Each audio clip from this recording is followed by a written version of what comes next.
Hello, everybody, and welcome to the 100-Year Real Estate Investor. We are your hosts, Jake and Gino, and this is the show dedicated to long-term personal financial engineering. Gino, how's it going?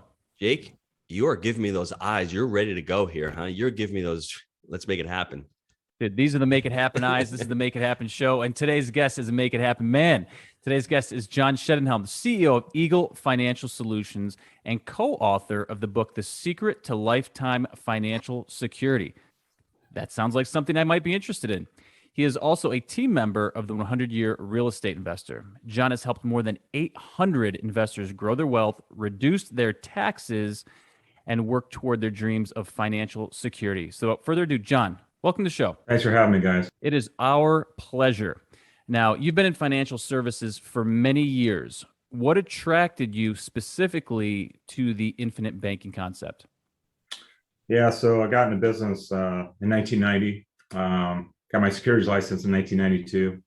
Got sucked into the whole stock market craze with the internet craze in the late 90s, and actually did variable universal life, and it was all tied to the stock market because everybody was, I hate to say it, everybody was greedy. And then 2000, 01, and 02 came. That was 3 consecutive years of stock market losses, and that was my first wake-up call that, hey, the stock market is the roll of the dice. You don't know when it's going to happen, and it happens at the times you don't want it to. So it really made me pause and think, is this the way to financially succeed? It's just throw your money in the market and hope that it works out. So I was introduced to Nelson Nash and the infinite banking concept in 2003, and it was actually mentored by Nelson. And I was like, wow, this is very powerful. And we started from there. What did you like about the IBC concept specifically, John? That it wasn't tied to the market, so it was uncorrelated to the market. It was a different asset. It was guaranteed. It was predictable. It was easy to plan for.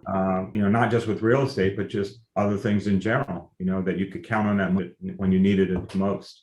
So let's take a little look back at John Shedenhelm's history. What do you say about the John Shedenhelm that started in 1990? What would you say to that guy in the stock market and anybody out there that going down that path saying, I thought I was doing the right thing. That's what people were telling him to do, man. That was what you're supposed to do, right? He was doing the right thing. Yeah. Well, it's almost I feel like we're almost going to repeat it. We're 12 years into a bull market, and I've got young people that have never lost money giving me stock tips. Here we go again, crypto traders. That's another story. But yeah, I feel like history will repeat itself, and a good overall plan, you got to have balance. And I feel like a lot of people are out of balance, and that's when you get hurt. So what would you say to them? I mean, getting that balance, how do you start getting that balance back in your life?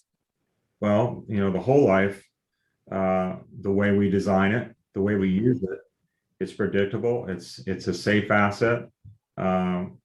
It's easy to plan for, and it'll offset. You can have some money in the market, but if you have it balanced, like with the whole life, and especially the real estate investors, the big thing is real estate going to keep going up and up and up, or is it going to correct at some point? And if it does correct, things are on sale. That's when you want that safe asset to come in and get multiple properties, right? But if you're talking liquidity, it crashes, you're in trouble. I love that. We had John today, John, specifically to talk about IUL, Index Universal Life, and we co-created the 100-Year Jake and myself with Rick and Teresa. For me, one of the reasons was I got an IUL policy a little over a year ago.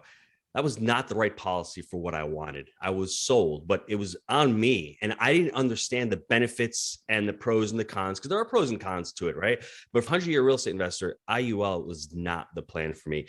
Can you go over some of the pros of IUL? Before we do, IUL is a very new product, everybody. Tell us what it is, Gino. Yeah, it's the Index Universal Life. It started in 1997. Transamerica introduced it. And what happened was, John had mentioned variable. Why did whole life come out of favor? Because all of a sudden, back in the 70s and 80s, we have something called the 401k. Money starts flooding into the stock market, and people say, hey, I can make 10, 12, 15%.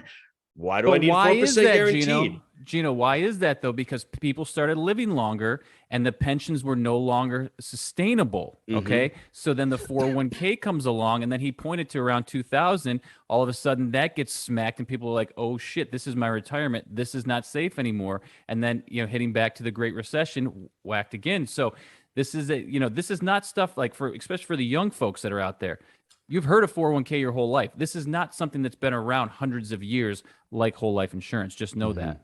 So, 97, IUL is not an old product. It's not a tested product. It's been around for 25 years. So, John, can we dive into some of the pros of IUL, and then we'll go into some of the negatives of it? Sure. Some of the pros of the IUL is, you get the death benefit. You have the upside with where it's pegged to an index. Instead of getting 100% of the market gains, you get partial gains. And the contrary to that is, or the flip side of that is, okay, we don't get all the upside, but we don't share in the losses. So you're not losing 20 or 30%. So your principal is guaranteed. It's no impact on Social Security. And I feel like it can be a part of someone's overall retirement plan. Okay. But on the flip side, there's a cap. You can't make 100% of the market. There's no guarantees because we don't know what the market's going to do. There are fees. It can be complex. I just had a conversation with somebody recently, and he was having a hard time just wrapping his mind around it. Is there a floor? Yeah, the floor is you can't lose money. Okay, except to inflation, right? Except for the charges of the policy, there's a cost of insurance, and there's surrender charges. So here's a con here is there's surrender charges. So if you want to get out, especially within 10 to 13 years, you're not going to get all of your money in gains. Okay. But the liquidity, because of that feature, takes longer because of the surrender charges. So for the 100-year real estate investor, that hinders their ability to borrow all the money that they want to borrow to go buy that property. So I think long-term, it can be a fine product for an overall plan, but not for somebody that's going to go in and borrow money and wants to do it quickly. And if the market is bad for 10 years, that's like a double whammy. Whereas the whole life's just going to continue to chug along. So that's why we like that consistency, right? Yeah. My question is, I don't know, maybe if you can answer this or not, but why do they cap it out at a certain level? Let's say the market goes up 20%, they cap it out at 12. What's their reasoning, the rationale for giving you a cap on it? It's just a trade-off of, index annuities work the same way. And the trade-off is, okay, you're not going to share in the losses. So the insurance company is saying, we'll protect you there. But for that, we're going to cap you on your gains. They're getting the back end, Yeah, it doesn't seem very fair. I mean, I don't know. If you're going to be part of an investment, you want the upside. You don't want part of the upside. You want the upside. And John, one way of putting this is, if you're going to invest in the stock market, just take your money and invest your money in the stock market, and don't peg it to a variable or an index universal life. Just have that bucket for that. Have this bucket for whole life. Have this bucket for real estate. And wouldn't that be a more sound plan for most people out there? Absolutely. Yeah, because just separate it, like you said, into different buckets.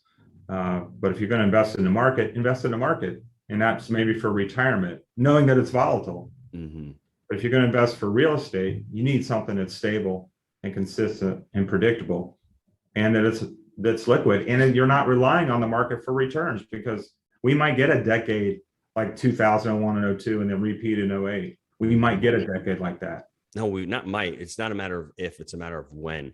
Do you know, Nelson Nash, did he ever speak about IULs? What was his feelings about index universal life policies? His big feeling was that it was a new product, and the whole life's been around for over 100 years. It's been tried and proven, and it works. And the guarantees were the strongest in the whole life. So he basically said, why mess with success? Do you have you have people that you work with that have both whole life and index universal life? Yes, I do. They do. So that may be another option as well. If you want a bucket where you're just getting guaranteed money here and you want to have your whole life here, it's guaranteed, and you want to have another bucket. I just say, if you're going to invest in the stock market, just go out and invest in the stock market. You may lose money, put some stop losses, but if you want to gain 20%, and then all of a sudden I'm only going to give you 12% of that 20%, that's going to hinder your long-term returns. Because when you're there making big bucks in the stock market those couple of years, that's going to really accelerate you. If they're cutting you off and not limiting your ability to earn, that's a tough one for most investors out there.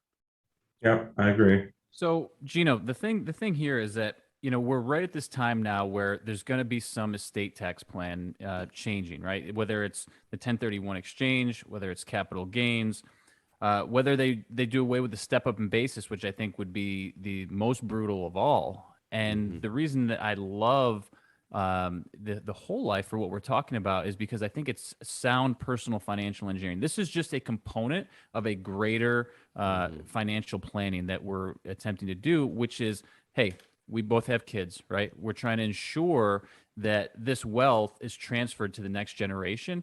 And I think the whole life is going to be an instrumental vehicle to make this happen. And we like it because it's fixed and the money's going to be there when it's needed, because as real estate investors, we're not liquid. That death benefit and that cash value is instrumental, and it's basically fixed, and we know it's going to be there with the whole life. That's why the whole life is powerful for our long-term strategy. Love that, Jake. John, you want to add anything to that? No, I agree. I couldn't agree more. Let me ask you my last question as far as whole life. Is there anybody out there, any kind of persona out there who whole life doesn't work for? Can you think of anybody out there? Because for me, I look at everyone different. Everyone out there, they all have the ability to utilize it. The only difference is you need to have a long-term mindset. You're not getting rich overnight. You need to have a sound financial plan. This is something, like I said, I took out my first policy back in 2000, John, when you were switching over and you had the epiphany. My first policy, that policy 20 years later is chugging along. 20 years from now, that's going to have a significant amount of money in there where I'm going to be able to pull out. It's not going to affect my Social Security. That's my money. Government doesn't know. I have that there. I can collateralize it. I can borrow it. I can start taking it out. So for anybody, can you think of anybody that you would say, no, whole life is not for you? I think the only person it doesn't work for is somebody that's impatient, loves the market, can't stand just, the stable, consistent, guaranteed, predictable returns a whole life. And they do have to have a long-term mindset. If they don't, then it's not going to work. I just had one of my friends, I remember one time, he kept looking at the short term. He said, yeah, but it takes a while to get this cranked up. I said, well, does your financial plan stop in 10 years or you want your financial plan to last your whole life? He goes, well, my whole life. I said, the 10 years is important, but you got to look beyond that. Get there, very hard. That's really hard, Jake, right? And as you can see, it's a snowball effect. Once you start stacking these assets and they start working, and you get that momentum and there's time behind you, you just need to have the vision. You need to be able to look out 10, 20, 30 years. What do you want? Engineer a plan for yourself, but you need liquidity in the short term to take, those opportunities, but you also need to have a plan for the long term. Agreed. So gents, we're, something's going down this year. I don't know when it's going to be packaged or what it's going to be, but I'm telling you, whole life is going to become so much more important once we find out what really comes out, because look, there's government's looking for more tax revenue and they got a target on your back. So they're coming for it. And ultimately it's going to be up to you to take 100% responsibility for yourself and your family to make sure that wealth is transferred and not confiscated. That's my opinion of it. And I think this is a great way and a great opportunity to make sure that happens. So if anyone listening on the call right now wants to schedule a call with John, just go to 100yearrei.com. That's 100yearrei.com. Schedule a call with John. Get some information. Find out if IUL is right for you, if whole life is right for you. He'll have the frank conversation with you. He'll break it down. If you're a real estate investor, the whole life is just the way to go. Any final words before we, John? No, I mean, just that, piggybacking on what Jake was talking about, I feel like something's got to give this year. Like the market's at an all-time high. Real estate values are crazy, even in Columbus, Ohio, which is the Midwest. Something's got to give at some point. So we just got to prepare our clients and help them be more balanced. That's all. Agreed. Gents, thank you so much. Always a wealth of knowledge, John and Gino. Let's continue making it happen. Thank you, guys. Thanks, guys. Thanks, Jake and Gino.